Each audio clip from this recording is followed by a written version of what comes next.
ngo ibiriko biraba mu mugambwe Ipronasi bishasha bivutse vuba ngo nivyo muri kahise. Ivyo bikaba ari vyashikirijwe n'umushikiranganje ajejwe intwaro yo hagati mu gihugu mu kiganiro ubushikiranganje bune ari mu bushikiranganje bw'ubutungane ubw'umutekano hamwe n'ubwo kwivuna abansi bwatunganije kubamenyesha makuru. Edouard Nduwimana akaba yamenyesheje ko ibiriko biraba muri uwo mugambwe bitari ku gatwe kiwe nk'uko bivugwa.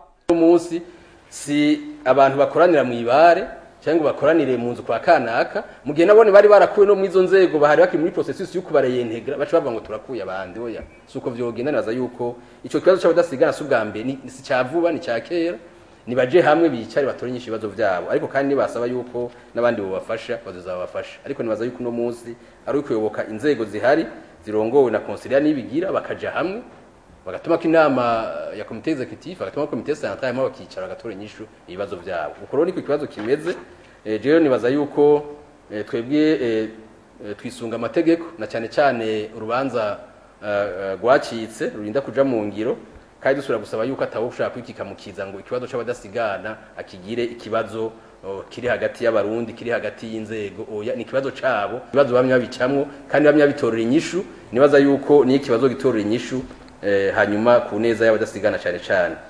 Ku kibazo cabajijwe n'imbiga ipolisi c'u Burundi iyo gikubita abantu mu myiyerekano aba ariyo ntumbero cahawe, Gabriel Nizigama umushikiranganje ajejwe umutekano amenyesha ko igipolisi kijejwe kubaha no kubahiriza amategeko kandi ko hariho abafise imigambi yo kugisotora.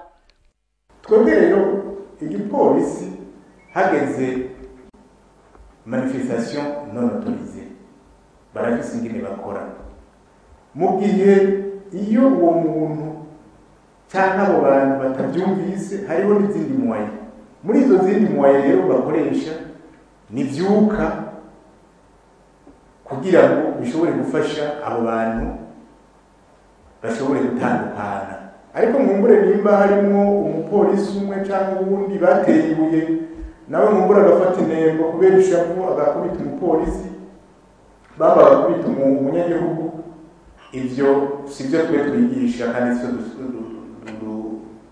dushaka. Abapolisi bajejwe umutekano w'abantu bose n'ibintu byabo byose. Gumbega Tasiano Sibomana yoba yahagaritswe biciye mu mategeko. Umushikiranganje w'umutekano amenyesha ko iyo umuntu yiketswe ko ari kakora ibitajanye n'amategeko abwirizwa guhagarikwa.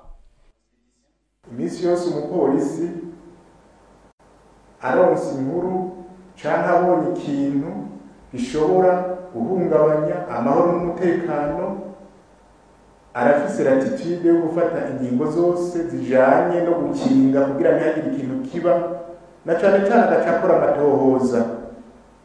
Inyuma y'amatohoza niho hashaka ingingo y'uko uwafashwe ashobora kurungikwa mu butungane canke akarekurwa. Nuko rero byagenze murindire amatohoza tuyabandanye hanyuma ingingo zizofatwa kuri abo bose canke n'abazokurikira muzozimenyeshwa. Ngo kuba rero abashikiranganje bagera kuri 4 bakoranye kugira bagira ico bavuze kubiri mu gihugu ngo Barundi nibibaze ko bicitse ngo nta ngorane zihari mu gihugu abarundi bari mu mahoro ingorane zihari ubu ziri mu mugambwe Iprona gusa.